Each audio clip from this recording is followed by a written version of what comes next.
Добрый день! Сегодня я вам расскажу, как легко очистить вот такую вот грязнющую раковину. Первым делом одеваем перчатки и убираем основную грязь, чтобы в дальнейшем остатки пищи не попали в водопровод и не засорили ее. Также не забудьте отложить фильтр для слива и убрать грязь под ним. Далее берем обычную пищевую соду и хорошенько ей посыпаем всю раковину.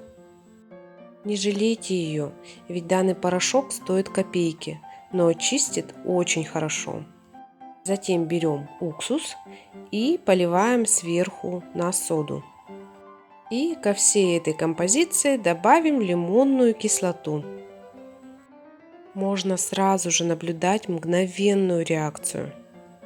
Пускай все это пару минут пошипит, а потом возьмем губку и начинаем оттирать раковину. Самое приятное – это то, что не нужно прилагать особых усилий. Грязь отходит прямо на глазах, легко и просто.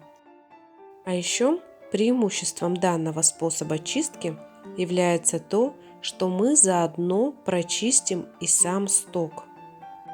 Жир и грязь в нем пройдут по всей канализационной трубе. Таким образом, мы избавимся от неприятного запаха. После чистки включите кран. Вода должна быть чуть теплая. И снова пройдитесь губкой по всей поверхности.